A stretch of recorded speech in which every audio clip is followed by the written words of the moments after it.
Most people don't know what a dead man's trigger is. And even fewer need one. Commander, is that? Yes.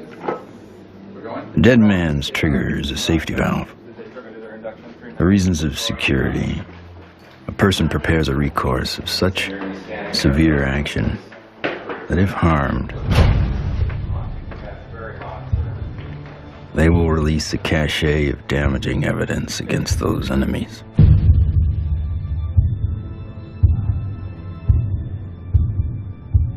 Given his situation, Dr. Stephen Greer is one of those rare men.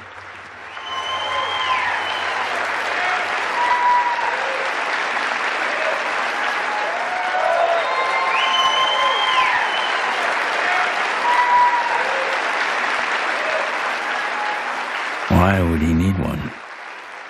He's not the first person to push the disclosure of a corrupt military-industrial agenda. In the councils of government, we must guard against the acquisition of unwarranted influence, whether sought or unsought, by the military-industrial complex. In his final public speech, a farewell address, no less, in a time when every second on TV was priceless, United States President Dwight D. Eisenhower decided not to brag about his victory in the Korean War. Instead, he cashed in all his chips to warn this nation of a hidden enemy. We have been compelled to create a permanent armaments industry of vast proportions. The total influence, economic, political, even spiritual, is felt in every city, every state house, every office of the federal government. We recognize the imperative need for this development, yet we must not fail to comprehend its grave implications. When I was with Lawrence Rockefeller at his ranch in 1993, he turned to me and he said, "The implications of this are so vast and so profound that no aspect of life on Earth will be unchanged by its disclosure." I said, "Yes, Lawrence, that's why it's been kept secret. It's not because it's trivial. It's because the implications are so profound." So there have been attempts to bring this information out for over 60 years. And here we sit in 2012 with the world still burning oil and gas and coal, when we have had technologies, sciences, and all the information we need to have had a completely new civilization. What Eisenhower warned us about over 60 years ago, according to Steve Greer, has long become truth in Washington, D.C. The voice music, Q107, driving home with the Spearman. Hello, what are people all over D.C. saying about all this money we are giving? And why is Washington, D.C. booming? Because the rest of the country is sending their money here. I know, isn't it beautiful through the trees? My name is Ted Loader. I've been working with CSETI program and Dr. Greer for 15 years. Cool, huh? Yeah. One always wonders if the public really knew what was going on with government covert programs and how much money has been put into it, you know, hundreds of billions of dollars. I think the public would be a little annoyed. Thomas Jefferson believed all men have the right to life, liberty, and the pursuit of happiness. The government they formed would serve to secure those rights. But when corporations or other specialized groups of men become more powerful than those who govern, our security is at stake. Thomas Jefferson wrote about unchecked power of the corporation being a threat to the democracy and the banks.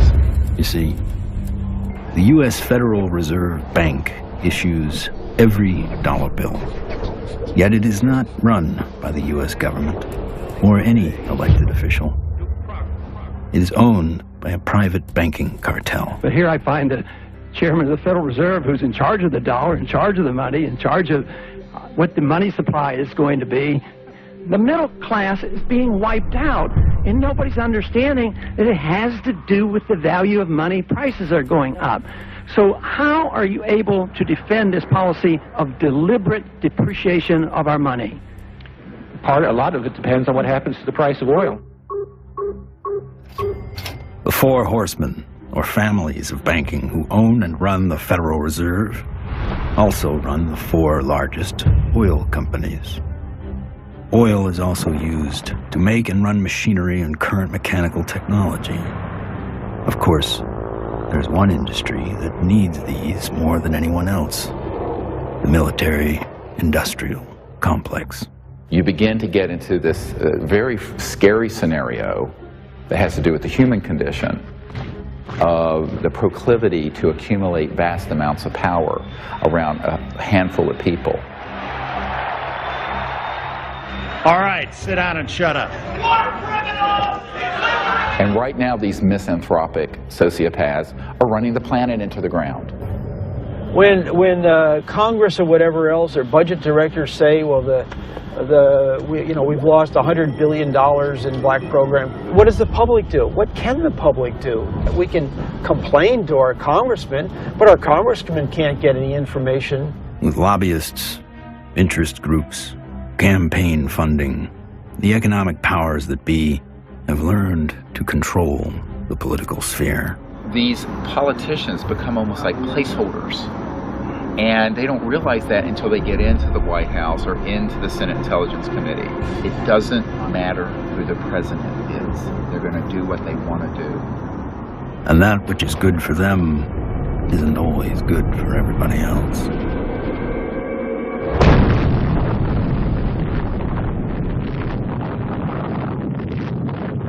From 1945 to 1998, 2,053 nuclear bombs exploded on this planet.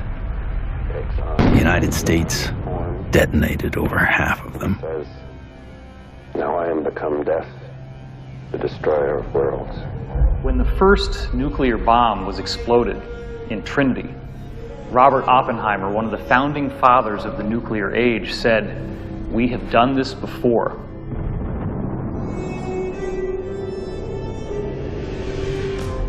It could have been that Oppenheimer was speaking about weapons described in the ancient Sanskrit texts like the Mahabharata, in which they refer to a bolt of iron charged with the light of 1,000 suns. This bolt of iron was hurled in anger and led to an explosive event which is very graphically described in this religious scripture, specifically showing all the key indications of radiation sickness and the various problems with nuclear weaponry that we've come to expect. When we started detonating thermonuclear weapons, atomic weapons, and developing these sort of destructive technologies, the civilizations that have been watching this planet for millennia said, oh my God, these people are going way off the reservation. They are now an existential threat to themselves, but also to other planets, potentially. All over the world, we see very conclusive evidence that ancient people were in contact with extraterrestrial life. The Japanese said that their civilization was given to them by a people they called the Dogu, who came from what they described as Anemono Torebune, which translates as bird boat universe, meaning flying boats from the universe. The ancient Sanskrit writings of India have elaborate descriptions of vimanas, or flying craft. These texts are thousands of years old. They predate any conception that we have of spacecraft or aircraft. But evidence is not just found in ancient texts. It is also captured in our ancestors' art, as if it was plainly obvious that ET vehicles appeared in ancient skies.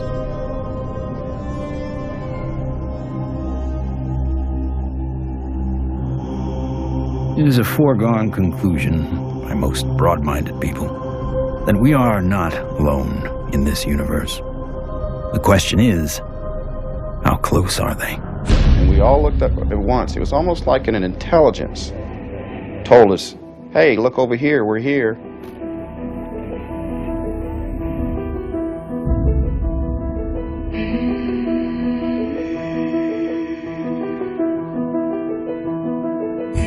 Saw 3 red lights in a triangle almost directly overhead.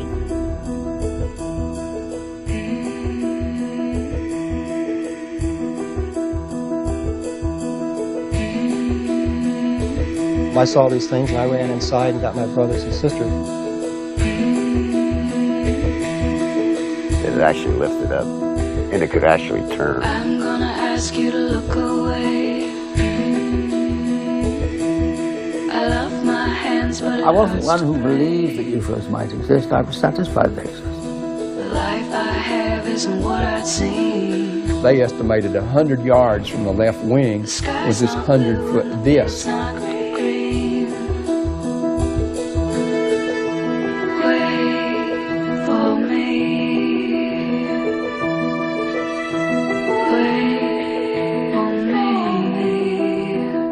A lot of the astronauts are told to keep it quiet, and they're good Americans too.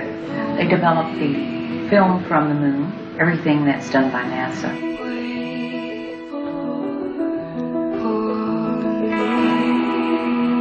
Ma che se ne sanno ancora degli altri superiori.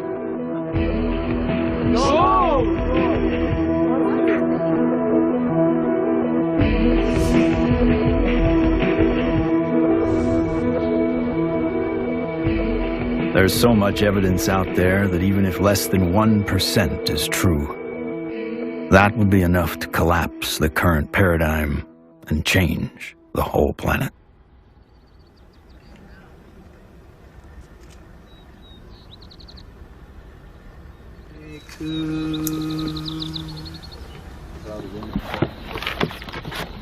This is our signature tones that we broadcast over a small walkie-talkie. They were recorded in the crop circle. What happens is the extraterrestrials, they come into the area where we vector them in with the signature tones that we broadcast. Then it enables them to home in and get a real good fix on where the site is while we're setting up.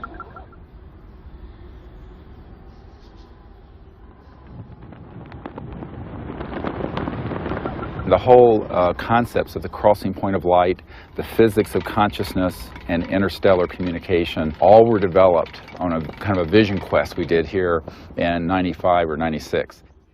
Astronomer J. Allen Hynek developed a scale to identify the types of human ET encounters. From his original 3 categories, a 4th, more controversial, has been added, CE4. Even more controversial, Stephen Greer added a 5th kind of encounter, CE5, human-initiated contact. So, how is this done? Given Schrodinger's idea that the number of all minds in the universe is 1, in order to make this type of contact, a human could potentially access that single inner consciousness through intense meditation and then visualize his location down through the Milky Way to the planet Earth, to wherever he sits under the stars. In theory, then, any extraterrestrial passing by would be able to hear the broadcast and know exactly where to go, if they choose to do so. It's interesting how many people have never been out in a place like this where they can see the whole Milky Way galaxy. Most people who come for a week, it alters their life. There's meditation techniques, there's remote viewing techniques, and once you start learning these processes and refining them, then you can make contact more quickly, more easily, and be more of an asset to the group. Checking to be sure that there's no source from anyone else, so that when we do start having electromagnetic signals through this, we know that it's a legitimate source. My name's Emery Smith. I've been with CSETI for approximately 3 years. Getting the baseline reading. from us? My duties consist of a couple things. I am Dr. Greer's head security detail. I also am their photographer. I operate anywhere from 2 to 6 cameras at one time. Yeah, that's our craft. It was over the mountains in this direction. Many of the craft that are coming in are transdimensional, and the way I understand it, not visible to the human eye. And that's where this new technology, night vision, that's where that's coming into play. And with the advent of new technology that's out there, it becomes easier and easier for us to capture these beings and these celestial objects on film. After you do the night vision, it has that green hue, of course.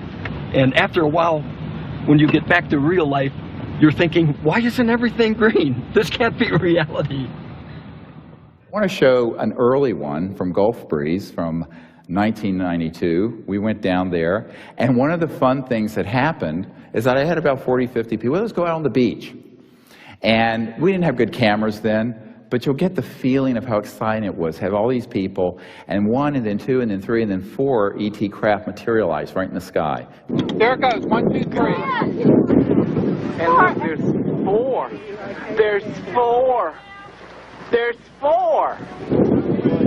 We have a confirmed CE5. Holy damn hot shit.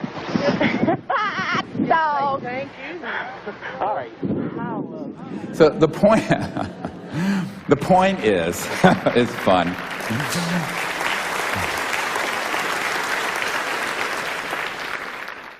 It's your responsibility to go into meditation, find a little bit of time, 10, 15 minutes, and remote view who's up there and how many.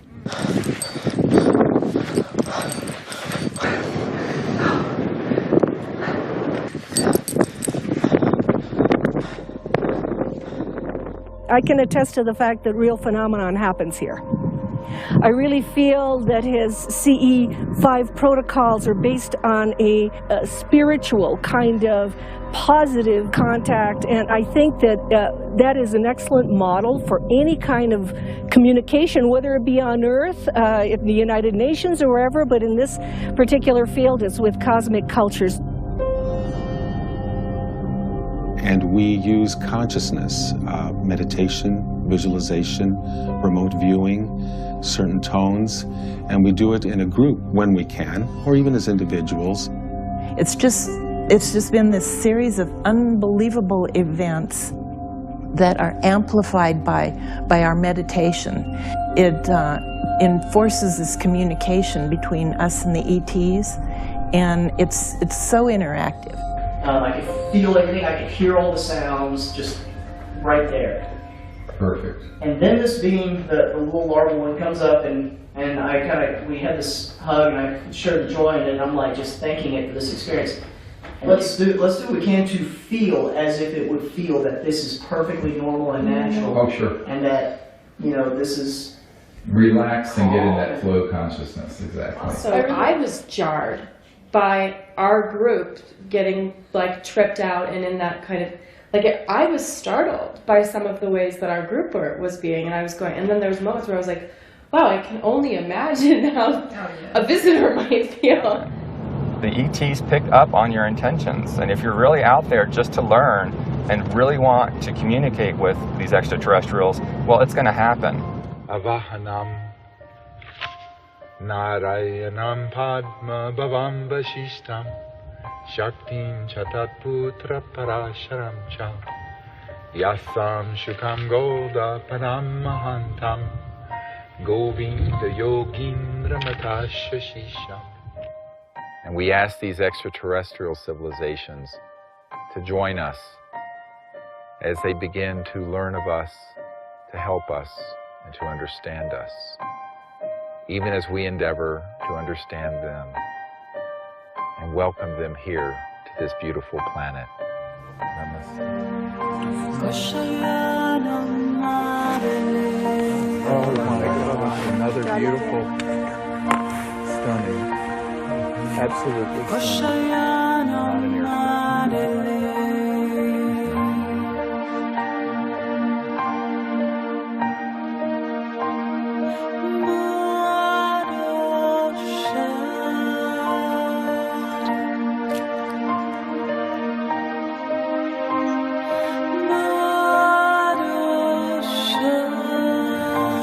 here comes a military plane very quick. Yeah, there's a very fast military. Okay, they're gonna go. Oh. It turned right to it. Yeah. Literally, my heart literally sunk when the jet, you know, got to where the craft had to phase out. Yeah. And like to feel all that love build, and then to feel that jet coming in, and it was like on a heart level, my heart literally sunk when the jet crossed the path where it had to take off.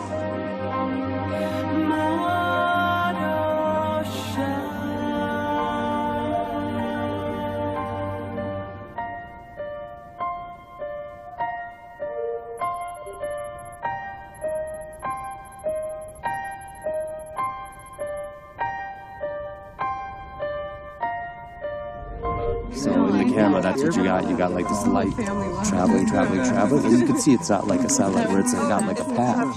It's got like a, you know, like a movement. Yeah, and then it's gone. When I was 17, I injured myself. I got so infected. And at the time, because I was very poor and I didn't have any health care, I just laid there and I got sicker and sicker and sicker, and I had a near-death experience. I found myself out in deep space, and it was this experience of complete oneness with the cosmos, not just with Earth and life on Earth, but with the stars and the infinity of creation. It certainly altered the course of what I would end up doing, because I then learned meditation. I actually became very aware of the power of the mind. This experience helped guide the direction of his life. Though Greer went on to earn a medical degree and raise a family, he continued to study consciousness and contact. And decades later, it seems he would be the doctor called upon first to examine a very unusual body. This came to us in the last couple of years, and there's a man who runs an institute in another country that I cannot talk about. But he came into possession of a little creature. It is humanoid. It does not look human. We have acquired an EBE, an extraterrestrial biological entity. We're flying over to Europe soon to take some tissue samples and do some DNA testing. This was found in the Atacama Desert. We don't know how it came about. Here's the great view of the face and cheekbone, very complex. Now there is a fracture here, and behind this right ear is caved in, and that's how this ET being was killed. We have the best scientists in the US from Stanford that are going to be doing the testing itself to see what this really is, and also to rule out what it's not.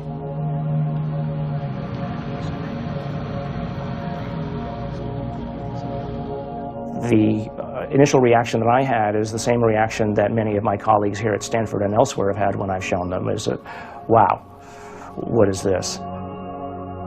The question is important enough in at least two ways.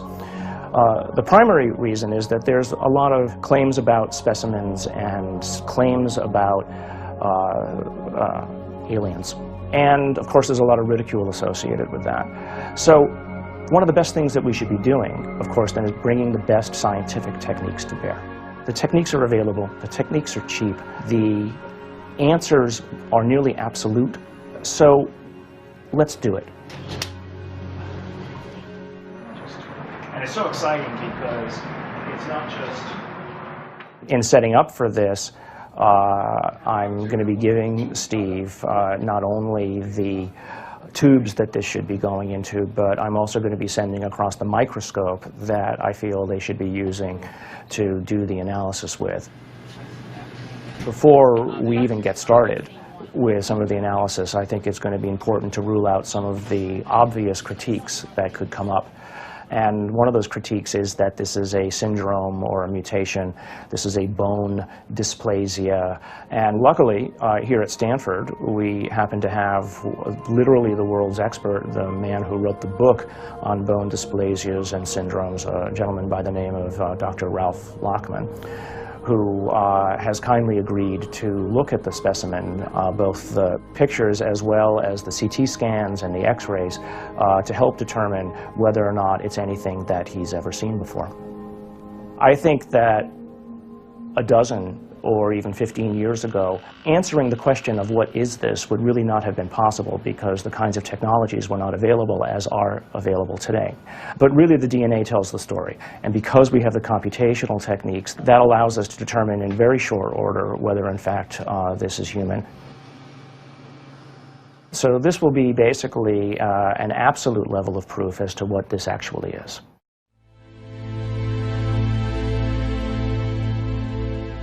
The problem is not proving that UFOs exist. It's when you begin to expose the energy and propulsion systems behind how they're getting here. You're talking about unveiling an entirely new science that would replace oil, gas, coal, nuclear power, public utilities. And this is the $600 trillion problem. So the patent office, after they fired me, I had to wait 6 years before I got rehired. Everybody at the office was avoiding the case. But when they finally did, the arbitrator wrote an 85-page report on how the media had caused my dismissal. So I only got a 30-day suspension out of the whole thing, which was taken out of the tiny little bit of 6-year back pay.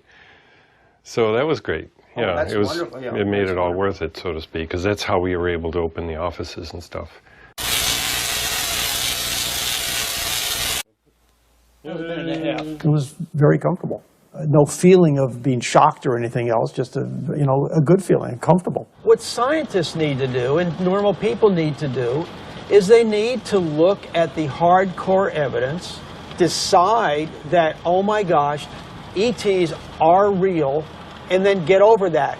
And if that's the case, then you can start extrapolating, because they're getting here, which means they have solved the physics problem, if you will. That's an actual photograph that Mark Whitford took, a friend of mine. And you see the stars in the background. So this is a fixed camera. The craft was a triangular craft moving away from him, and all of a sudden it makes a right-angle turn. Apparently it has what I would describe as inertial shielding. It's the only way something can make a right-angle turn without having everybody killed inside of the craft. Though we experience inertial forces every day, their origins remain a mystery. However, there are theories that point to interactions between objects with mass and a quantum energy field. Inertia is due to zero-point energy interaction. So you're interacting with a charged matrix, which is a zero-point field. If you try to change that, then you get a reaction force. There must be an interference shield of electromagnetic nature that would stop that interaction with the zero-point field. And you can suspect that UFOs have already figured this out, because they wouldn't be flying around and still have inhabitants. New energy scientists today are attempting to find new ways to define the relationship between electricity, gravity, magnetism, and propulsion. But as history has shown, change does not always come easy. It's like Newton. Why is that apple falling? Nobody ever asked that question before or even tried to come up with an answer.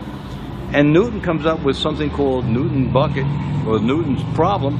The only guy that solves it 300 years later is Einstein. So, how smart can we be?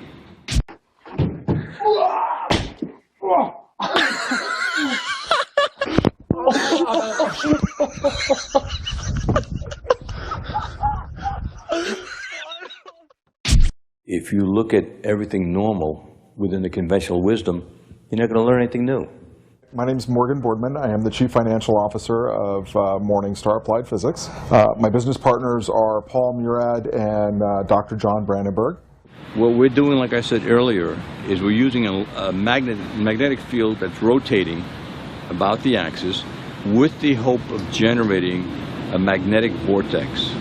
In essence, we are trying to start a civilian advanced research projects agency.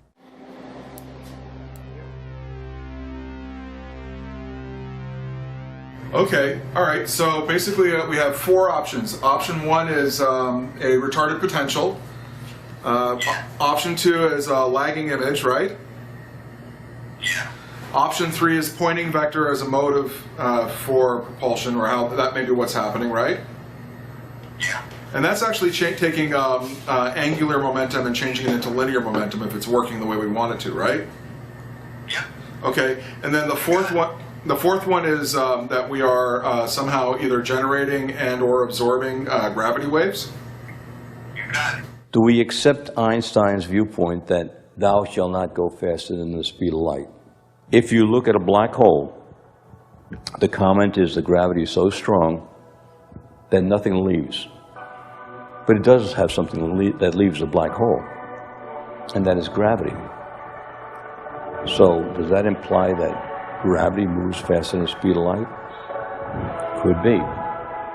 Gravity is another one of those seemingly self-evident forces that has raised a number of questions. How does it really work? How can we use it to our advantage? In the mid-1920s, T. Townsend Brown discovered that electric charge and gravitational mass are coupled, and that by building devices that harness these interactive forces, we could create advanced propulsion. At about the same time, Nikola Tesla and Thomas Edison won the Nobel Prize in Physics, but both refused it. Tesla was at the end of a long career of inventing. He had advanced technology in the fields of X-ray, radio waves, internal combustion, and, of course, atmospheric electricity. When everything was said and done, he had earned 112 U.S. patents. He proved that electricity can travel wirelessly in the air, and ultimately died penniless. However, his work did influence many others, most notably Lester Hendershot and Dr. T. Henry Moray. Hendershot invented a magnetronic generator to energize an impossible flight, if fueled by gas, that took Charles Lindbergh and the Spirit of St. Louis from New York to Paris. Dr. T. Henry Moray developed the Moray valve, a device for extracting radiant energy from the zero-point field, and demonstrated this device hundreds of times and had dozens of signed affidavits supporting his science. Yet in the end, even these two notable scientists were ignored and bullied. Dr. Moray's device was hammered down and broken into pieces by a competitor, and before he could finish reconstruction, he passed away of natural causes. Hendershot fled to Mexico to continue work, but was found dead at 61 years of age, attributed to suicide. There's all kinds of skullduggery that happened there. I don't think T. Henry Moray ever got a decent chance to ever do anything with that. There is absolutely no question that T. Henry Moray had a system that produced about 50 kilowatts out of a 55-pound box. The conventional electrodynamics model does not allow this to happen. In other words, it doesn't allow you to extract excess energy from the vacuum and use that to power your load. It costs just as much to restore it as was used to destroy it. So we got to put in more than we can ever get out in a load with such a squirrely circuit. And that's the only kind of circuit we've used in power systems since day one. We're still building them. We're still making power systems that deliberately kill them. So we pay the power company to have a giant wrestling match inside his generator and lose. In the 1950s, there were some very provocative articles saying that, oh, electrogravitics is the best thing since sliced bread, how all the aviation companies are now backing electrogravitics, they're all doing experiments on it. Well, within a couple of years, there was no news at all. Once they figured out that they could really control gravity, 1954, it all went black. Do you think the boys in the black projects have solved that problem? Because it sure sounds like it from what the witnesses have told me. I wouldn't know. I wouldn't know. Sorry, but I can't even think about it. I see so many things in my life, it's just hard to say. A local inventor has discovered a way, hear this, to use water to run your car.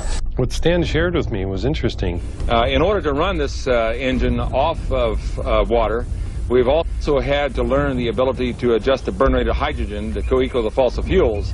So he applies for a patent, and then he gets a call from actually a visitation by two guys from the Pentagon. The Pentagon flew a lieutenant colonel in last week to look at Meyer's invention. There's talk of possibly using it in the Star Wars defense program and to run Army tanks. But he asked that this become a public patent so that the civilians could benefit from it. And he indicated that if we don't do that, overseas people will. In 1996, Meyer was sued by his investors, who claimed the device was not revolutionary, despite verification of the unique voltage intensifier circuit by the U.S. Patent Office. Meyer was brought to trial, but key evidence was not allowed. His oral testimony was not even recorded, due to an audio recorder malfunction, and the judge recessed early for vacation. Later, Meyer made an appeal, but was denied. He was found guilty of fraud and ordered to repay his investors, putting an immediate dent on the idea of funding new technology. On March 20th, 1998, Stanley joined his brother and 2 NATO officials for a dinner meeting. Stan took a sip of cranberry juice, grabbed his neck, ran out of the restaurant, and fell to the ground, saying, "They poisoned me." He fell down after eating at a restaurant nearby where he lived, fell down the parking lot, said, "I've been poisoned," collapsed. And that's on the police report? Yeah. The police report confirms his words. The cause of death was written to be an aneurysm, though he left behind just enough materials for others to piece together his process. The full secrets of his device died with him.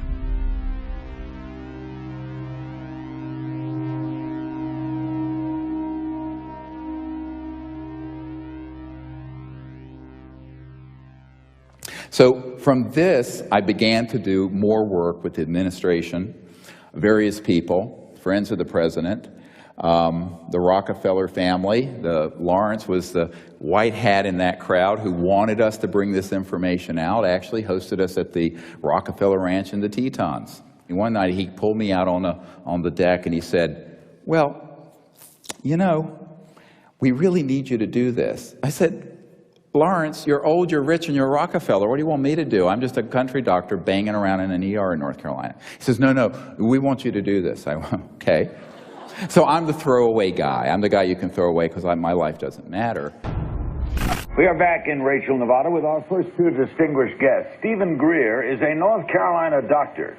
He does a lot more than watch the skies. He fires off messages, and he says that someone or something is responding.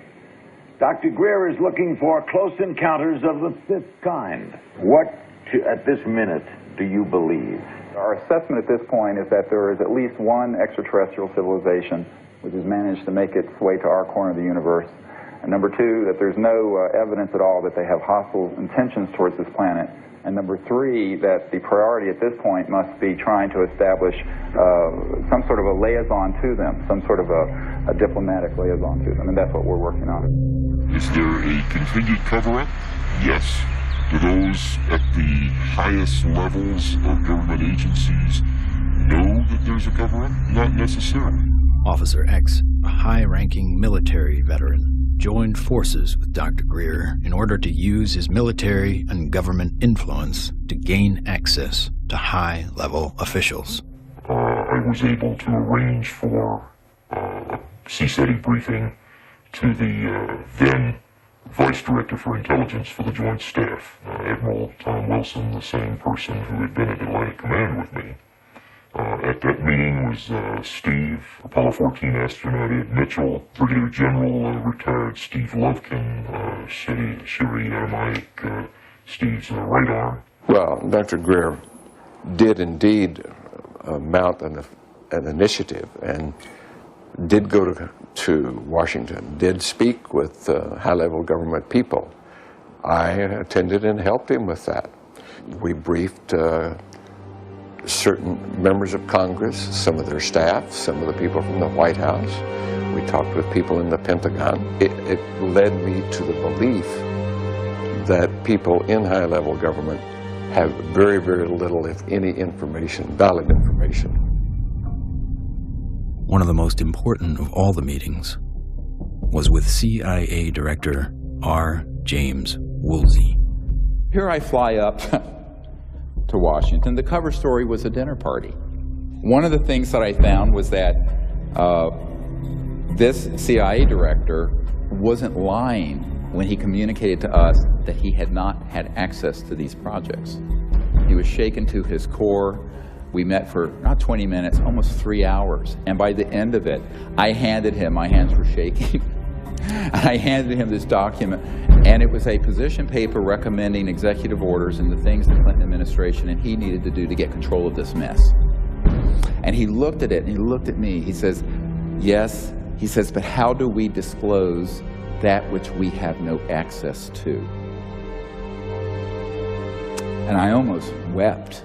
I went, what?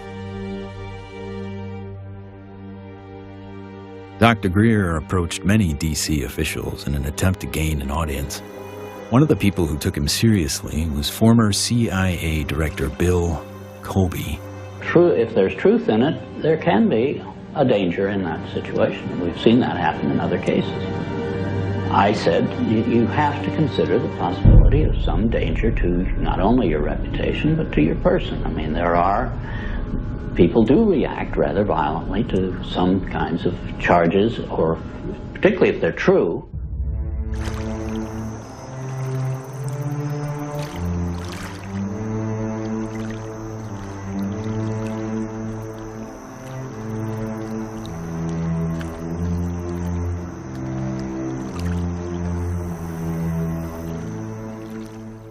Now, you know, I'm a 30-some-year-old doctor with 4 kids, a golden retriever, and a house in North Carolina. So I'm going, this is down the rabbit hole fast. But that is the situation, my friends, when you're dealing with secrecy that is criminal and illegal.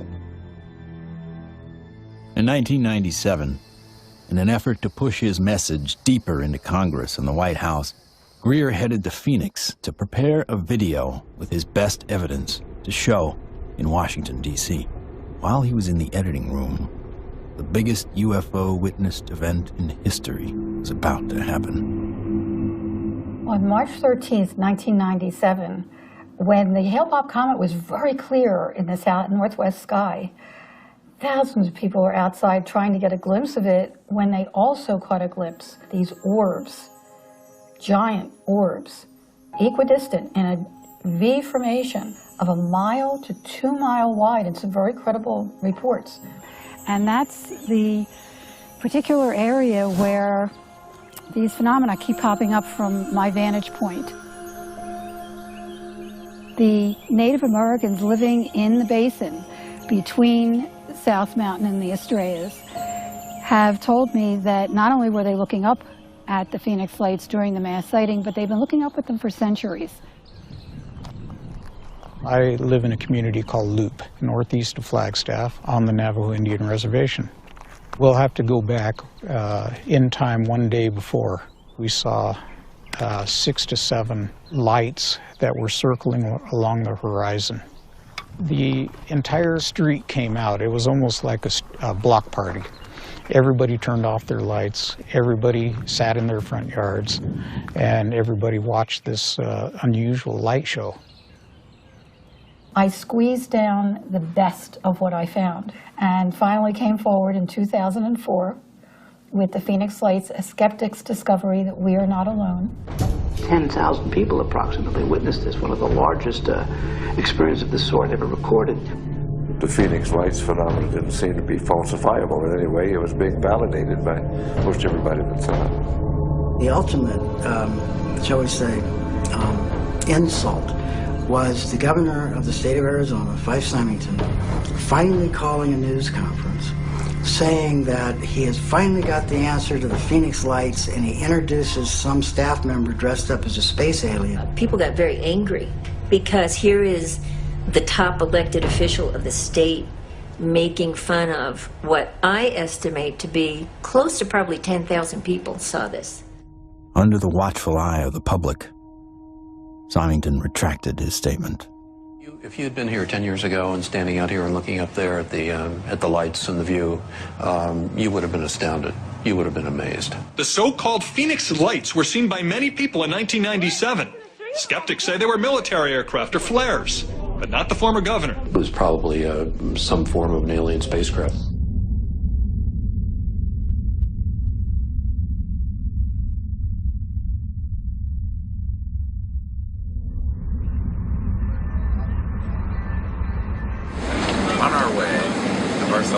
Barcelona to retrieve the evidence. Dr. Bravo. Hi, Dave. Are you ready for the trip? I'm ready for the trip. I'm so excited. Okay. We're going to do some very wonderful work, and I can't wait to get the results. Upon arriving in Spain to look at the being for the very first time, I was kind of skeptical. It was definitely a game changer for my thought process to actually see it in person than to see it on film. The first thing we had to do was go to the radiology lab because we needed x-rays and CAT scans before we did anything. Porque esto es, ya se lo comenté que era un poco difícil de hacer. The best we can get. Lo mejor que pueda pasar. Porque evidentemente no se puede manipular para nada. The head radiologist at the center saw the beam and was quite impressed. And the first thing she said was, "Wow, that looks like an alien." That's really okay. This is fabulous. This is really good for you. Yeah. Okay, that's good.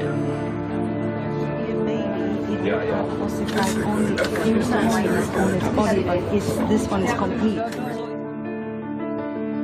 And when the CAT scan images started coming up on the computer, it was just profound. And I saw inside the bone, and I saw, organs and lung material, brain material.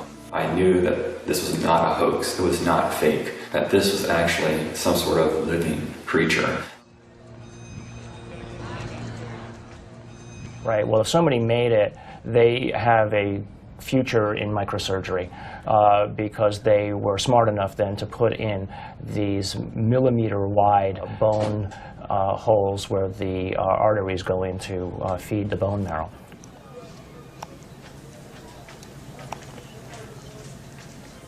And so now the challenge is to prove what it is, right? My interest, frankly, is to disprove that it's anything unusual or anything paranormal. I would like to prove that this is human. I would like to prove that this is just an interesting mutation, but obviously if you leave your mind open, or I should say if you leave your mind closed to alternatives, you'll never see what those alternatives might actually be. In every situation with scientists, your reputation's at stake. I have every expectation that even doing this is going to lead to some ribbing from some of my colleagues, right? But I think that that's perfectly acceptable because at the end of the day, who's going to validate these things? If someone isn't willing to step forward and do it right, then you're going to have it sitting out there forever, hanging in limbo, right? I mean, if you let other people and their opinions stop you from believing what you know to be true, then all you're doing is stopping the possibility of progress. Anytime anybody tries to study this subject seriously, we're subject to ridicule. I'm a full professor at a relatively major university, and I'm certain that my colleagues at the university laugh at me and hoot and holler behind my back when they hear that I have an interest in studying unidentified flying objects. There's really a subtle kind of suppression at play here. You don't worry about what the CEO of Enron thinks about what you say. You worry about what your friends think. You worry about what your parents would think if you posted whatever you care about on Facebook or something. We take the risk to appear to be a crackpot. There may be people who are going to be threatened by that for any number of reasons. My feeling was that I was involved in a lot of strange activities, so I tried to say to myself, let's not look at this with too much exposure and mention it because there's a question of credibility. This should be the subject of rigorous scientific investigation and not the subject of rubbishing by tabloid newspapers. MUFON is the Mutual UFO Network, and it was founded in 1969 by Walt Andrus. And our mission statement is the scientific study of UFOs for the benefit of humanity.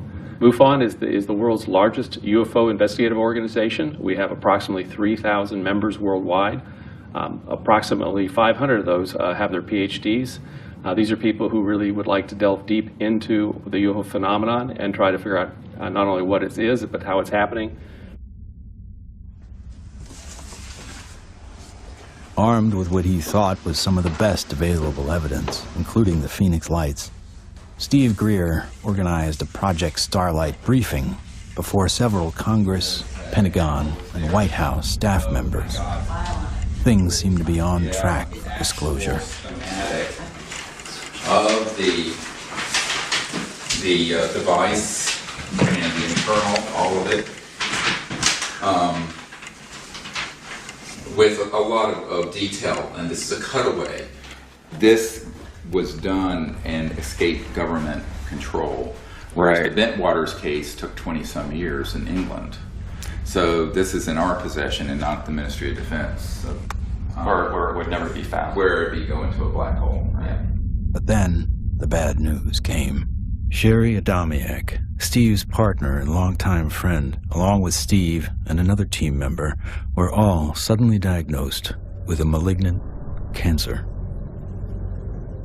I've had these experiences since I was a child or a young man, but to articulate them so other people understand them, I need someone with capacity to hear it. She was that person. I mean, it's been, you can't resolve it's things. been very hard for me. Oh yeah, you know, I know. You get up I know every it day, has been. you know, but.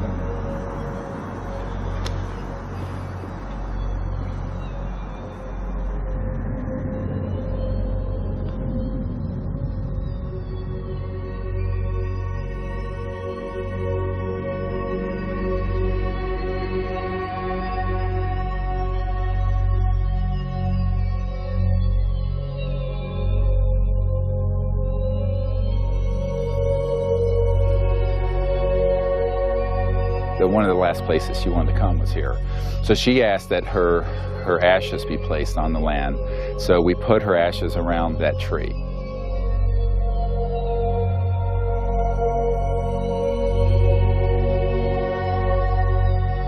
I don't take anything for granted, frankly, and so each time that I do a presentation or lead a group, I think, this may be the last time.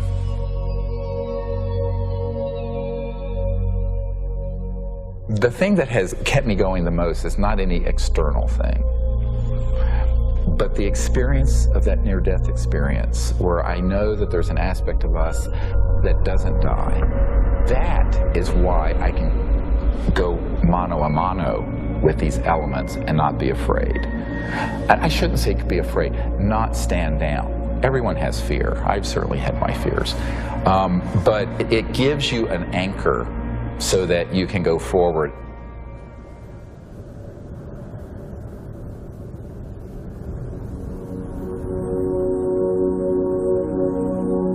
More than ever, Dr. Greer understood what he had always sensed. It was not the power of a cosmic field or quantum vacuum that would propel us into a new world. It was the mind. This really is the opening to an entirely new science of consciousness. You can maybe think of consciousness as a television set. On the TV screen you see pictures and sounds and so forth, and if you tried to find out where that was coming from and you looked inside the television, you're not going to find it. It's not there. The signal is in the radio waves around it, invisible to us, that's being interpreted by the television as pictures and sounds. So this is very much like the state of how we understand the mind and consciousness. Dr. John at Princeton proved that putting your awareness on a device that was a random number generator would affect it. So you have this random number generator and it's producing 50-50 ones and zeros. And then you introduce a person into the picture and you tell them, try to affect it with their mind. Think more ones or more zeros. You measure that, and sure enough what they found was that there are more ones or more zeros being produced that correlate to that person's intention. So we can see effects being produced forwards and backwards in time, which is really strange. Distance doesn't seem to matter as much. You can get the same strength of effects if you're right in front of the REG or if you're on the other side of the planet. Consciousness is a non-local field, and it isn't limited to your brain waves and body. Dr. John once had the opportunity to ask the Dalai Lama if he thought the random number generators themselves were conscious.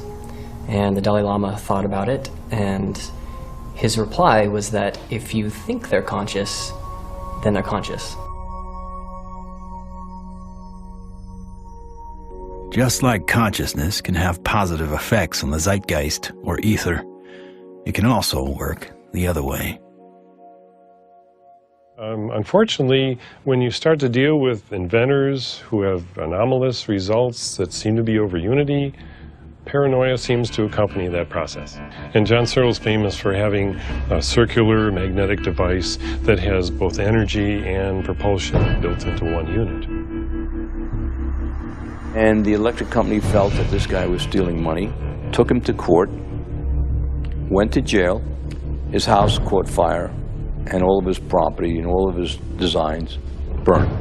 The concept of freedom, this sort of idea of people having the liberty to pursue happiness and to pursue abundance, this has been completely, in a sense, turned upside down. We actually reprinted a report on the military involvement of the Department of Energy. And it's so extensive, it's the major operation that goes on there.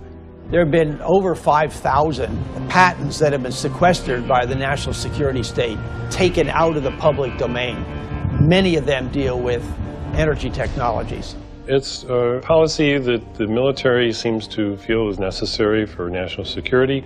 However, at this point, we often wonder, 50 years after World War II and the Cold War, whether such sequestering is necessary. Suppression of new technology would be an obvious plague on the idea and strength of a free market system. Yet, it still seems to happen right in front of our eyes. And this is a huge controversy, one of the largest, maybe most intense controversies in the history of science. There's nothing worse, I found, than suggesting to academic physicists in particular, and academics in general, that they are not only wrong, but disastrously wrong, catastrophically wrong.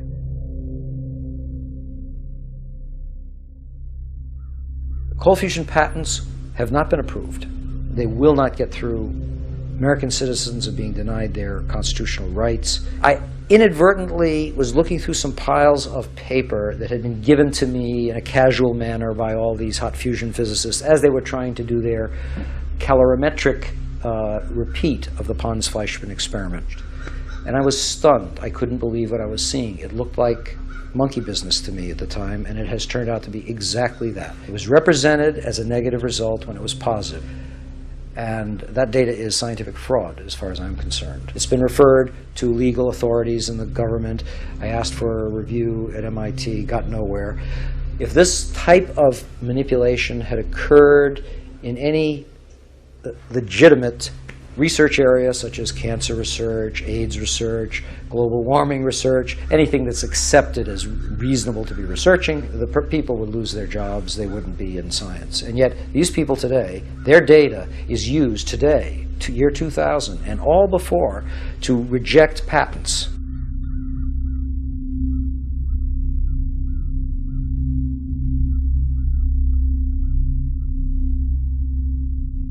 Yes, there is serious criminal activity going on that ultimately must be rooted out.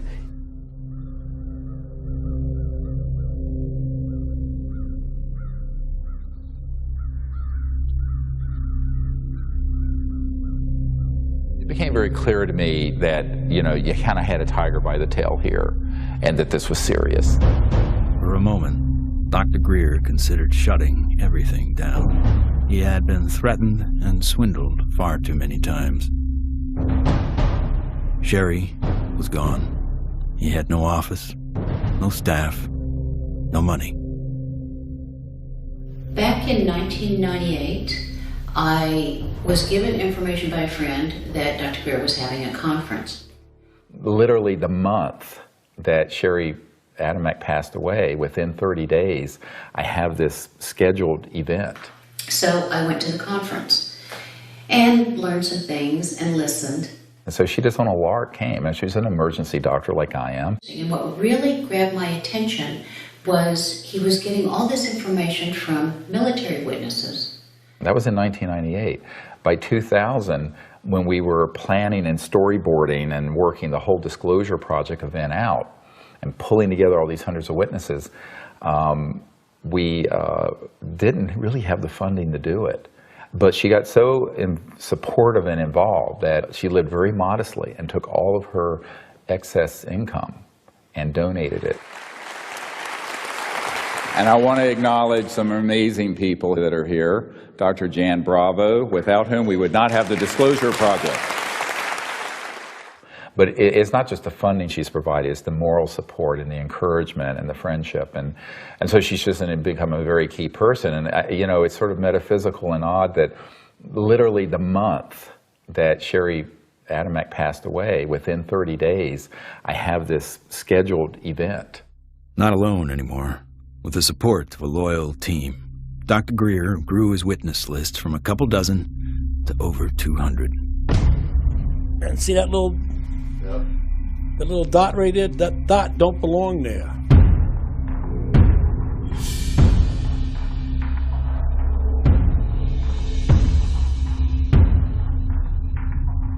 He said, I'm one of those what you would call the high government officials in the FAA. I was the division chief. There was only 3 or 4 down from the admiral. I was awarded the Air Force Guided Missile Insignia. I was the first photographic officer in the Air Force to get they called it the missile badge. So I forgot who it was called, but he says, we got a problem here. What's the problem? He says, well, it's that UFO.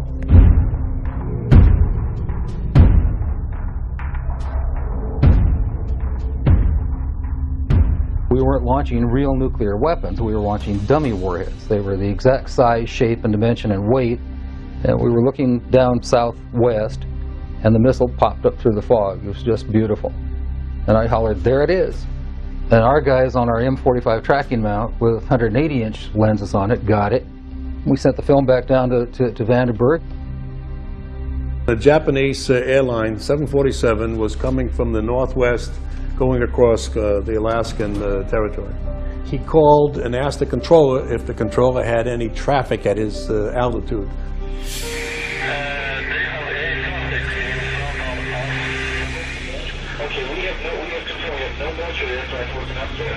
His radar is picking up a target. He sees this target with his eye, and the target, the way he described it,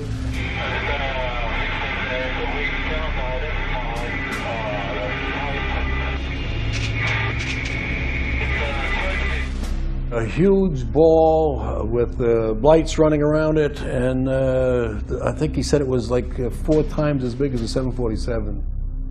I was called into Major Mansman's office at the 1st Strategic Aerospace Division headquarters. And Major Mansman said, watch this. There was the launch from the day or two before it at Big Sur.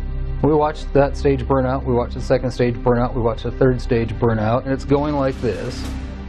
And into the frame came something else.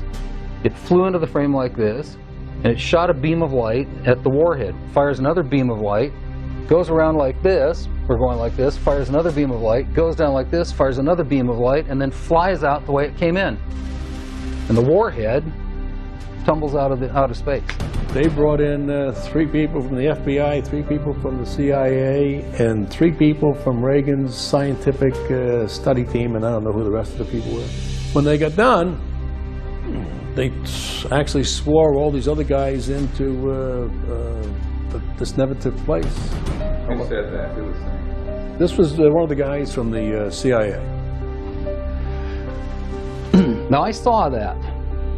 I don't give a goddamn what anybody else says about it. I saw that on film. Phil Klass can kiss my ass. He wasn't there. I was. He said this is the first time they ever had 30 minutes of radar data on a UFO. He said, you are never to speak of this again. As far as you're concerned, this never happened. So I said, yes, sir, and walked out, and that was the last I talked about it for 18 years.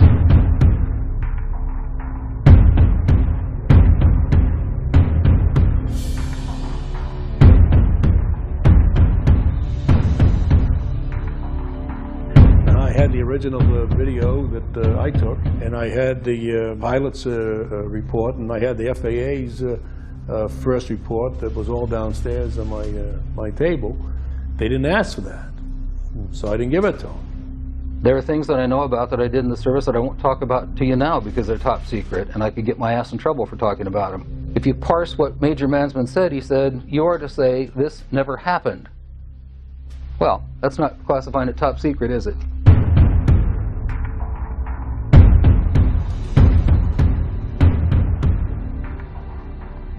And I was a part of a United States Air Force cover-up for 18 years. But who do you tell that you were involved in a UFO incident without them looking at you like you ain't wrapped too tight? What we photographed up there affected me for the rest of my life and made a huge impact on my understanding of the universe and of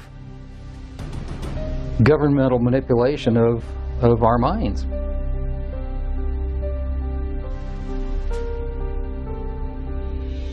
Now, with the witnesses on his side, Dr. Greer had the firepower to attack Washington again. We are not alone. That's the message a group of pilots, scientists, and former government officials want Congress to hear. 21 members of that group already have testified in Washington for what's known as the Disclosure Project. And we had all volunteers who organized that whole event. And there was no paid staff. So when people look at that whole period, we didn't have an office, a secretary, and one paid staff person. But we did it. Dr. Stephen Greer heads up the Disclosure Project, a group that compiles information from people who say they've encountered extraterrestrial forms of life. 20 years ago, in 1980, I was a security specialist assigned to RAF Bentwaters. Objects made incursions over our WSA, fired pencil-thin beams of light into them, and adversely affected the ordnance, possibly. There were bodies that were involved with some of these crashes, also some were alive. What do members plan to do with their information? They hope Congress and President Bush take notice. We are asking for the U.S. Congress and for President Bush to move towards an official inquiry and disclosure on this subject. Those that don't want to believe you will never believe you anyway, so it doesn't matter. It doesn't change the truth. A spokesperson for the Senate Science, Technology, and Space Committee says no congressional hearings are planned right now. Elaine Quijano, CNN Headline News. I stand before you today in my almighty God, and I tell you this. If Congress calls me in and says, will you testify in detail what you know, I stand here today prepared and ready to do just that. Governments must never lie to the people. Thank you.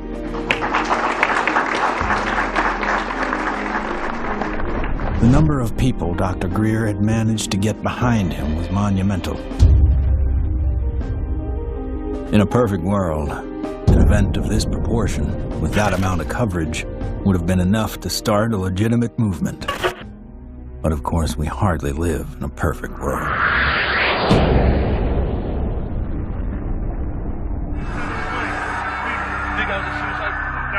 Yeah, don't say it. This morning, you know it, right? I don't know, guy. Everything's fucked up. 9/11 became the mother of all news stories and completely changed the game for everyone. Fear, panic, and strife were imprinted in the public consciousness to what end? Not to go after Al-Qaeda, but rather to invade the sovereign nation of Iraq. Given such a drastically overt misstep on the part of a U.S. government led by an oil family, the question on some people's minds is whether or not this disaster was exploited, or worse, engineered. The Gulf of Tonkin in the Vietnam War, Chiang Kai-shek in the Korean War. False flag operations are nothing new. However, according to some, the ultimate card to play might be yet to come. How do you grow the trillion-dollar military-industrial complex that Eisenhower warned about into a $2 or $3 trillion program? You got to have a bigger enemy out there. Von Braun's purpose in life during the last years of his life, his dying years, was to educate the public and decision makers about space-based weapons. First, the Russians were the enemy against whom we're going to build space-based weapons. Then terrorists would be identified, and that was soon to follow. In 1977, I was at a meeting in Fairchild Industries, and in that room were a lot of charts on the walls with enemies, identified enemies, names that people had never heard of, names like Saddam Hussein and Gaddafi. But we were talking then about terrorists, the potential terrorists. No one had ever talked about this before. And they continued the conversation about how they were going to antagonize these enemies, and that at some point there was going to be a war in the Gulf. According to these theorists, after the military-industrial complex had its war against terrorism, the next enemy that Dr. von Braun identified on Earth would be third world country fanatics. But with no more enemies left, the people would soon be taught to look to space. The next enemy was asteroids. Now at this point, he kind of chuckled the first time he said it. Asteroids, against asteroids, we're going to build space-based weapons. So it was funny then. And the funniest one of all was against what he called aliens, extraterrestrials. That would be the final card. And over and over and over, during the 4 years that I knew him and was giving his speeches for him, he would bring up that last card. And remember, Carol, all of it is a lie. 99% of all the information out in the public on this subject is well-crafted disinformation designed to scare people to support the next phase in global warfare. And this kind of corruption is why the only things that are being made on this subject are things that redound to paranoia and fear in the military-industrial complex. I occasionally think how quickly our differences worldwide would vanish if we were facing an alien threat from outside this world. I don't think we're moving forward if we trade, factional and ideological war from one ethnic or religious or economic system into an interplanetary conflict, because that's A, not survivable, and B, would be even worse in terms of galvanizing the world around a military structure. That has been the central organizing principle of our society for a few thousand years, actually. It is hard to concretely prove that 9/11 was a false flag attack because the people behind it are so good at covering their tracks, especially with the compliance of mainstream media. If you had trillions of dollars, you'd be pretty good at it too. The adversary is closer to home. It's the Pentagon bureaucracy. According to some estimates, we cannot track $2.3 trillion in transactions. $2.3 trillion in transactions. According to the Comptroller General of the United States, there are serious financial management problems at the Pentagon. Fiscal year 1999, 2.3 trillion missing. Fiscal year 2000, 1.1 trillion missing. And DOD is the #1 reason why the government can't balance its checkbook. I would like for you to respond to the questions that I've put to you today. I've forgotten what the second question was. How does one carve out a billion unacknowledged or 10 billion unacknowledged taxpayer dollars? In many cases, at the end of the fiscal year, when there is so-called leftover money, they may or may not know that money may in fact go to a special access program. There are two main types of special access programs: acknowledged and unacknowledged, or USAPs. Those programs are basically totally off the books, and they are able to actually vacuum up money to be a self-perpetuating funding mechanism. Certain USAPs are waived and also completely managed and controlled by private contractors, so they enjoy the secrecy protections only afforded to private corporations. There is virtually no high-level government oversight for these types of USAPs. In many cases, no elected official, including even the president, have knowledge a particular USAP even exists. Between 1947 and 1949, the government passed the National Security Act and the CIA Act. These laws allowed the intelligence community to withdraw money from any agency without disclosure. Essentially, money could be stolen from any program, and no elected official would ever know about it. great view of the eye socket. Very different eye socket from, and that's another thing that the scientists who've looked at this at Stanford have commented on. If you look at this creature and you look at the cranial vault, how large it is, the size from the eyes up is at least 3 times that of a human. One of the first things that Dr. Lockman immediately remarked upon was the shape of the head and the skull. It was not something that he is accustomed to seeing, and it was quite interesting and in some ways exciting that the associated features that you would expect from a syndrome of that nature were not found.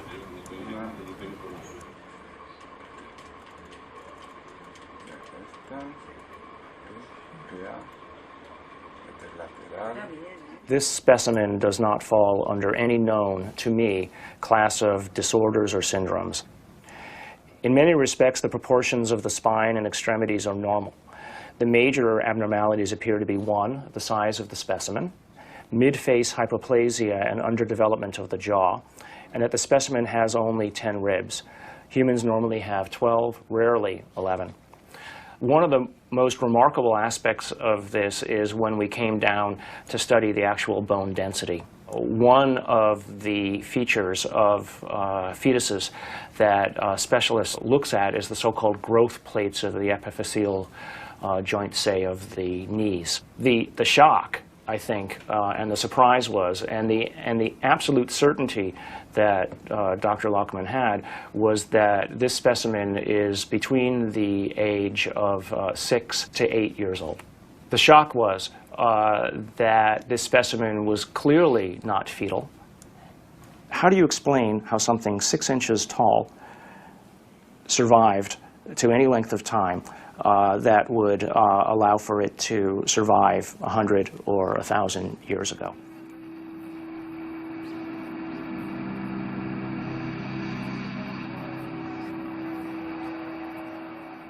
And what amazes me is the media.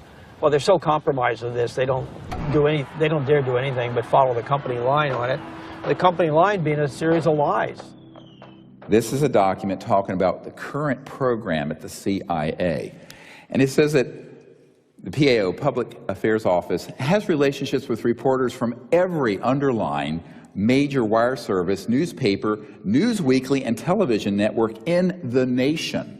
In many instances, we have persuaded reporters to postpone, change, hold, or even scrap stories that could have adversely affected national security. Now, what's the purpose of this? The CIA has no mandate for anything domestic. The FBI is domestic. What the hell is this? Where are we now? We are in a bread and circus. This is a phrase used to describe the creation of public approval, not through excellent public policy, but rather through diversion and distraction. No, I'm not doing that. I'm sorry. You are driving me nuts. That's ridiculous. Keep people fat, keep them happy, keep them diverted, and keep them entertained with dribble and shock and nonsense. That's, unfortunately, the sort of thing that has taken the place of news and information. So that what we're seeing today is a world in which perception is being managed by as little as 5 major media corporations who collectively control magazines, newspapers, corporate news websites, television stations, movies, documentaries. Who are these people? Who could be behind the curtain? Who could possibly be controlling us so effectively? A shadowy government with its own Air Force, its own Navy, its own fundraising mechanism, and the ability to pursue its own ideas of the national interest, free from all checks and balances, and free from the law itself. Majestic 12 is real. Notorious MJ-12, which is no longer called MJ-12. I'm trying to find out the new name. Basically, it's an oversight group intermingled with the National Security Council and the National Security Planning Group. They have full control. They have no congressional oversight whatsoever. They answer to nobody. whatever activity is going on, to the extent that it is a clandestine group, a quasi-government group, a quasi-private group, it is without any type, as far as I can tell, of high-level government oversight. And that is a great concern. Ladies and gentlemen, the very word secrecy is repugnant in a free and open society, and there is very grave danger, for we are opposed around the world by a monolithic and ruthless conspiracy that relies primarily on infiltration instead of invasion, on subversion instead of elections. Its preparations are concealed, not published. Its mistakes are buried, not headlined. Its dissenters are silenced, not praised. It is a system which has conscripted vast human and material resources into the building of a tightly knit, highly efficient machine that combines military, diplomatic, intelligence, economic, scientific, and political operations. And we are, as a people, inherently and historically opposed to secret societies, to secret oaths, and to secret proceedings. It's got too much tissue on it. They actually want a piece of the bone from at least like a 0.5 of a millimeter in. Como medio milímetro de... We took material from inside the cranium, also 2 clippings of the anterior front ribs of this being. And we were able to see under the dissecting microscope that in fact it did have bone marrow in them, so that meant there should be some good genetic material in there. It was really nerve-wracking. Imagine, 2 big guys here trying to operate on this 13-centimeter long beam. But we did it.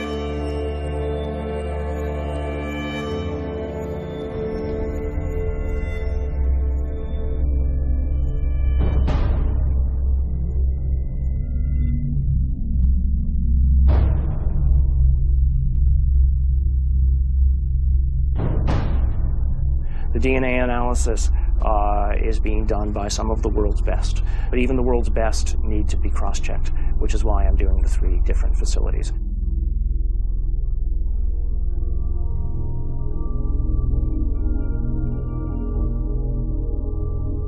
So I actually ran 4 samples. I ran a sample of my own blood. It was a very small amount, just 100 microliters. I ran 2 blanks, things that just had water in them, because that would be essentially a contamination control. And then, of course, the sample itself.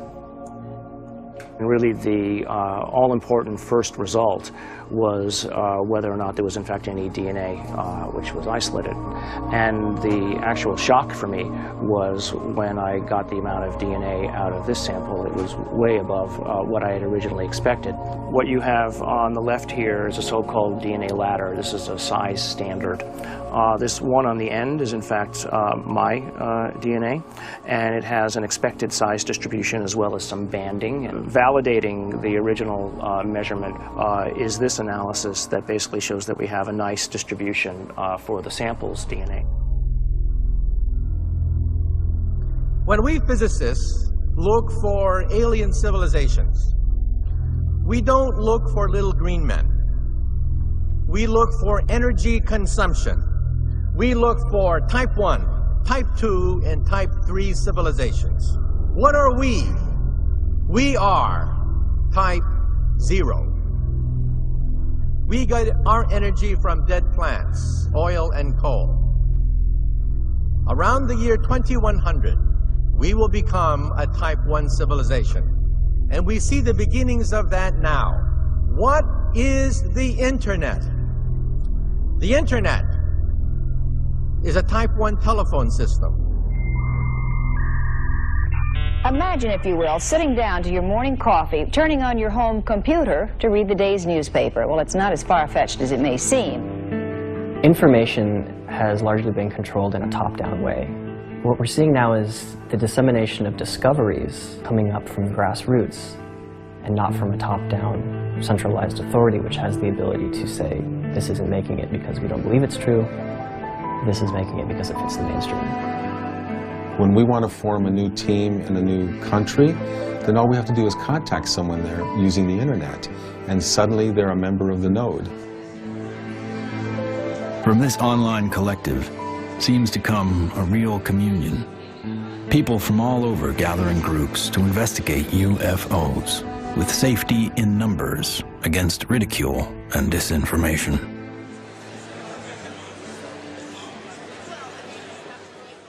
What we found in the past is we had a lot of anecdotal stories, but we didn't have a whole lot of data. With the advent of computers, personal computers, and the internet, we've been able to collect the data and analyze it through some 200 plus data points to allow us to be able to compare cases and to see exactly what's happening and what the trends are. Nick Pope is our guest. He made this information public. He's also the former head of the Ministry of Defense's UFO project, so if anybody knows, we think it's you, Nick. The Ministry of Defense is in the process of declassifying and releasing its entire archive of UFO files going back decades. It's interesting and worth pointing out that while the British government is releasing their files and their documents, President Obama, who promised to do the same during the campaign, he still has not. 15 years. 15 years this spring. Oh my God. But I figured that, you know, after the disclosure project, we'd get this information out and we could go on with life. How do we keep battering the ram at this door? Where do we find the strength to keep going forward? When you think that you're the only person that has the knowledge, you become marginalized. Steve was instrumental in bringing together a large group who had been involved in this subject and who for the first time realized that they were not alone in trying to come forward on the subject. Governments, we've discovered, have not gone far enough, so we've decided that as people, using the CE5 protocols, form our own movement and do what governments have not been doing. We think of this as the People's Disclosure Movement. And so we feel it's important to create an effort that's a global effort, which this has become. My name is Mark Benz, and this is Rex, and we're in Bodega, California, and we're doing CE5. My name is Jeff Bird, and here in Winchester, Virginia, USA, we are doing CE5. My name is Peggy Brewster, and here in Middleton, United States of America, we are doing CE5. We have 1,150 teams of CE5 ambassadors, which are spread over 52 countries. My name is Andre, and here in Sweden we are doing CE5. Und wir machen zusammen CE5 in Deutschland. Here in Burlington, Ontario. Brisbane, Australia. From Chester, Virginia. And Hamilton, Ohio. We are doing the CE5. Konnichiwa. Moje ime Daniel. Daniel tu na Slovensku. Es Leo Ortiz. And here in Vancouver, British Columbia. CE5. The CE5 context más. CE5. CE5. CE5. We're doing CE5. And the reason I think that's so important is that it not only builds the knowledge base, but it also further potentiates this concept of pioneering a new pattern of peaceful contact. And that is something that no other group, large group on Earth is doing. Certainly isn't being done by the State Department and the Senate Foreign Relations Committee. It seems to be it only takes one person to make contact. But hundreds of voices worldwide is a call that can't be missed. And likewise with innovation, the more heads in the game, the more likely we are to find a solution. There's many technologies that people have talked about, many ways to the mountaintop. We have so many modes of converting quantum vacuum energy or zero-point energy. Some people think they know how to do it. Okay, fine. But if you do it theoretically, that's one thing. But then you got to do it experimentally, and that's the hard part. Those opposed to new energy technologies can tie the hands of hundreds of inventors. But how will they ever fare against tens of thousands? The output milliamperage is more than the input milliamperage. It's a clear indicator of over-unity. I'm gonna ask you to look away. I love my hands, but it hurts to pray. The life I have isn't what I'd seen. The sky's not blue and the field's not green. Wait for me. Wait for me. Wait for me. Wait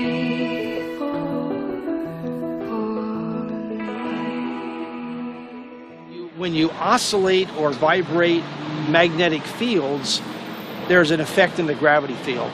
And how to do that linkage is what you're trying to get at, as I understand Maxwell's equations are in that term right there. And what happens is if you're going to have a gravitational effect, it's going to happen over there.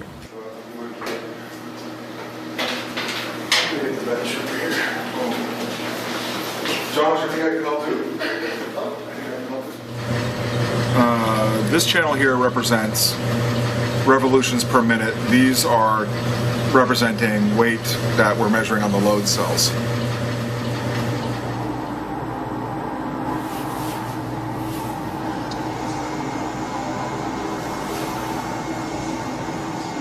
Full steam ahead.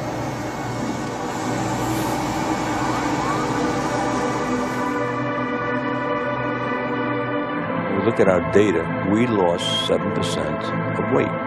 If we move this thing and it loses weight, I must be generating gravity waves. Though the device maintains its shape and size in terms of dimension, it is losing mass. That's a possibility. If it is losing mass, then certainly it would also be affecting time in a very localized manner. By looking at new technology, you could break through new commercial aspects to improve our society. We should be looking for a disruptive breakthrough in this technology within the next 10 years. We're on the brink of developing any number of potential propulsion systems which would take us out of the solar system. I think we're going to beat NASA to the mark. So I graduated from the UCLA School of Engineering in 1976. Got a flyer from the School of Engineering inviting me to a lecture by Ben Rich. Ben Rich was the director of Lockheed's Skunk Works for 16 years. He oversaw a number of USAPs that were secretly managed at the Skunk Works, including, most notably, the development of the F-117 stealth fighter. Ben shared a slide set of about 40 slides of different things, starting with the U-2 spy plane, going all the way up to the stealth fighter at that time, mentioning that he couldn't talk about the other secret stuff.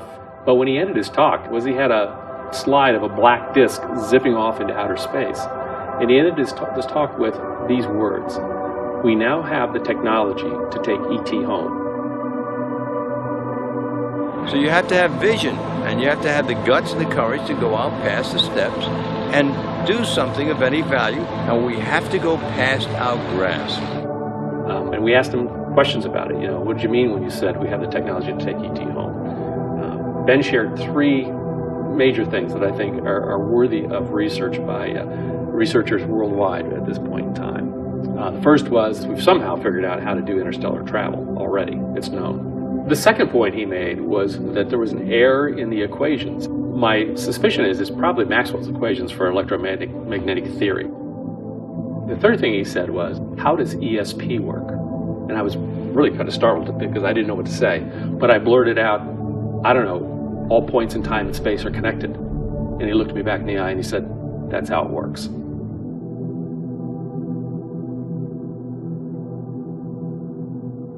History has taught us that to simply innovate new technology may not be enough. We have to find a way to get past the suppression. We've already now had a breakthrough just a couple months ago of the tritium battery. Finally, a company has come up with an actual commercializable unit, but it's very small. It's designed for an IC or some small circuit component. So this is a good sign because it shows the way to introduce a free energy device is to introduce a small version of it. If you have a revolutionary energy device it has to be introduced in a way that doesn't look like it's a revolution.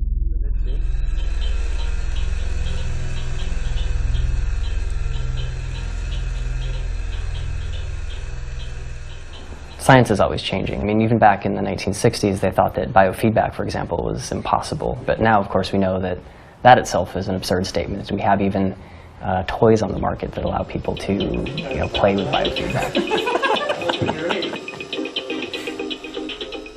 These sciences have been around for decades. They have been ruthlessly kept secret because of the kleptocracy of what I call the petrofascists, the people who are hell-bent on maintaining the power of a centralized petrodollar oil, gas, coal system. So that does create scarcity because that is a zero-sum game. But when you take us off that system onto this new system, it's an entirely new macroeconomic order, and scarcity becomes non-existent. After years of disappointments, Dr. Greer and his team are now attempting to build an energy research lab in Virginia, where scientists and inventors with working prototypes will have a safe haven to build.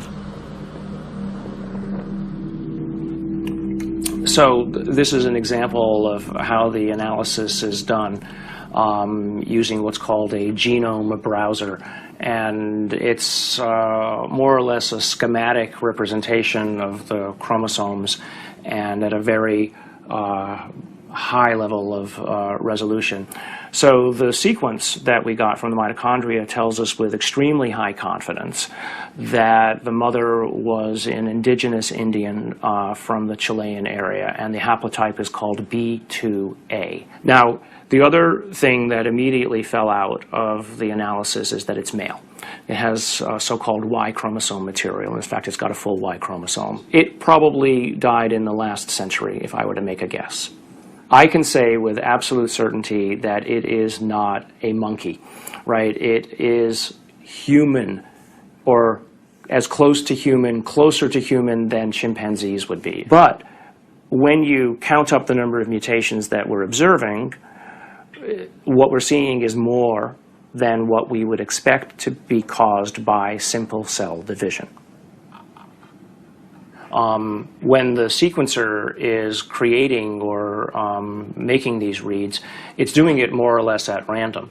So what does the computer program do that people have written and designed? It takes every one of the little sequences and tries to match it against the known. And then anything that doesn't match, it puts in a little side file and says this is unknown. At a certain point, when enough knowns are matched, I can feel comfortable saying, this is human. Right? But if I'm not careful and I don't pay attention to what's in the garbage can, right, what the computer program is throwing away, I could literally be throwing the baby out with the bathwater. What we've done is we've scaled back, and we're seeing several chromosomes and pieces of chromosomes across the top, which basically leaves us with a very strange conundrum. Right? Here you've got this 6-inch tall, let's call it human, right, because the DNA says that so far it's human, at least the way that we're looking at it. This gene, PCNT, which is known to be associated with primordial dwarfism, we don't have any mutations here. It lived to the age of 6 to 8. Obviously, it was breathing, it was eating, it was metabolizing, and it wasn't living in an environment where there was a lot of advanced medical attention that was given to it to allow it to live to that age. It calls into question how big the thing might have been when it was born. So genetically, you might explain that by saying that there's some advanced aging mutation, something that caused the bone to age anomalously quickly.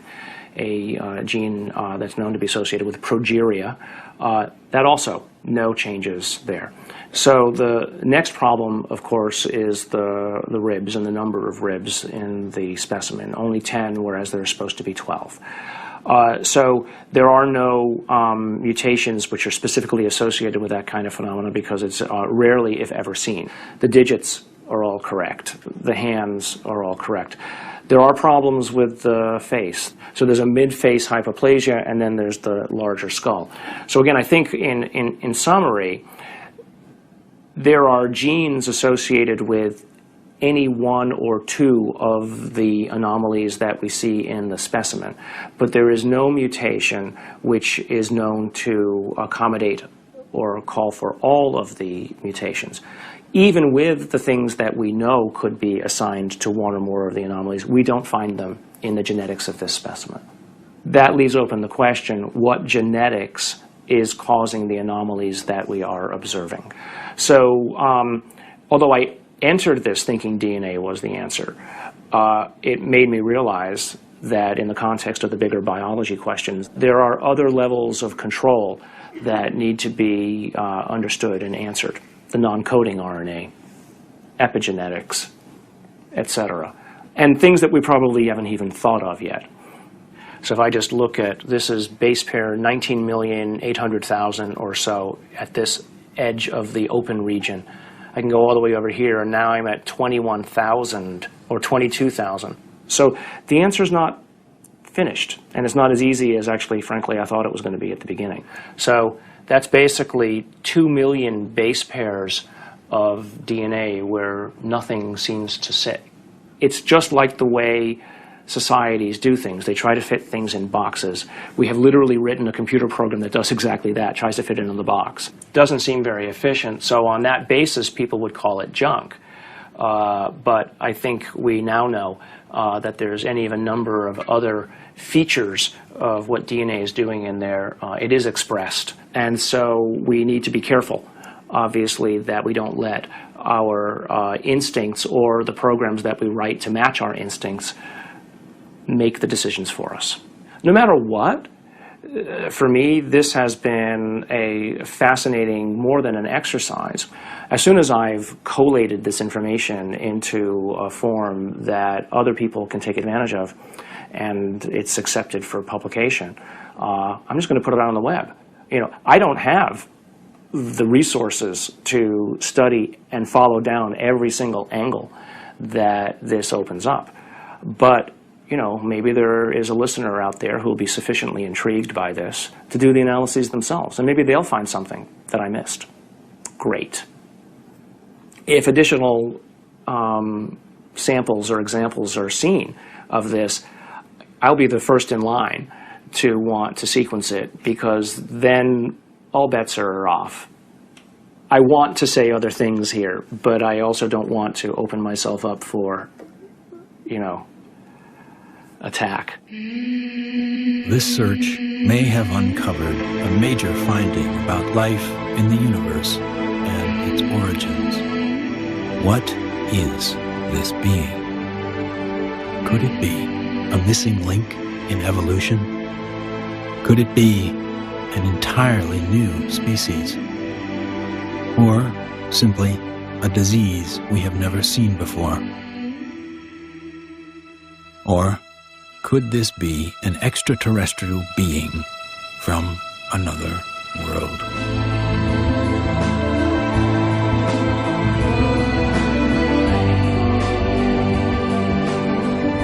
Whatever the case may be, this challenges the boundaries of human scientific knowledge. Dr. Gary Nolan has set a new precedent for scientific investigation and rigor in the realm of the seemingly impossible.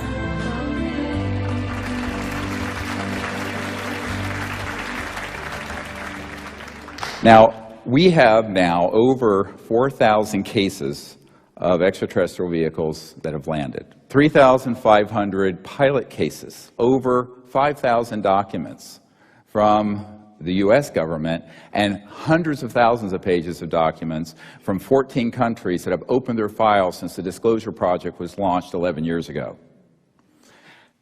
And yet,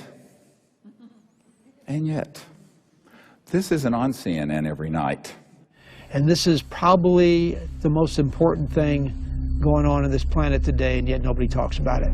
If we don't explore what to do, we're going to miss the boat. And that could be why Eisenhower's final message wasn't just doom and gloom. It was a charge to the people to spit out the bread, look away from the circus, and take some responsibility. Only an alert and knowledgeable citizenry can compel the proper meshing of the huge industrial and military machinery of defense with our peaceful methods and goals. The dam is in fact breaking, and you're beginning to see countries all over the world begin to come forward with what they know to be absolute fact. Since 2001, 24 countries have opened their UFO files to the public, including Australia, the UK, Vatican City, Germany, Russia, and Canada. The United States is not yet among them. What we have to do is pave the way for these leaders. Because if the people will lead, the leaders will follow. They'll have to. And it isn't about overthrowing the Pentagon, it's about leaving it behind.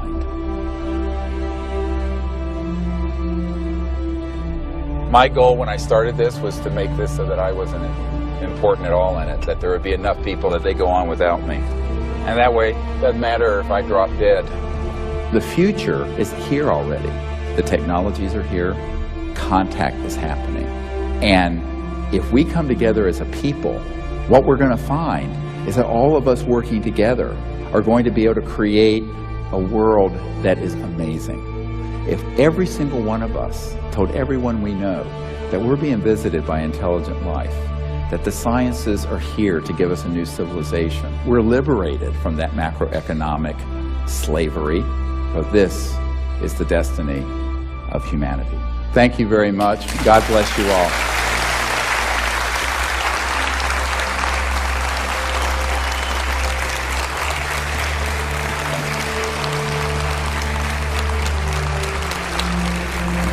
Thank you.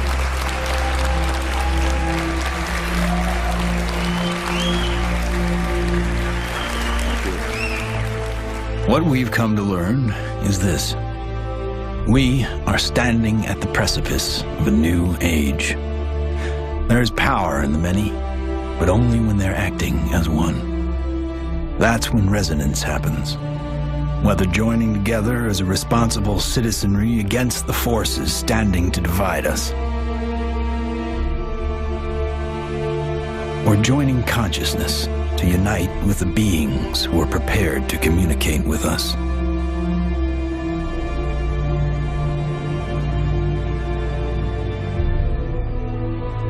In order to succeed in this endeavor called life,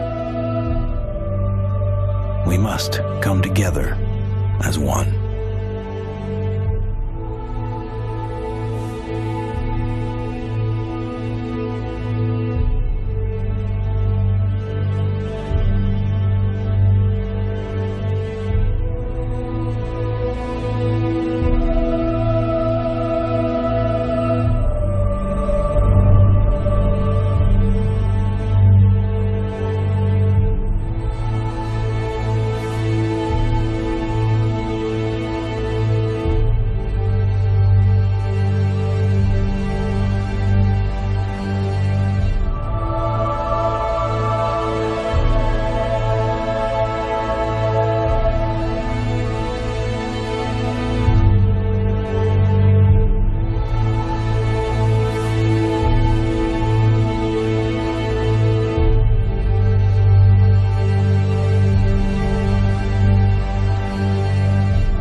Koşayanım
Ocean.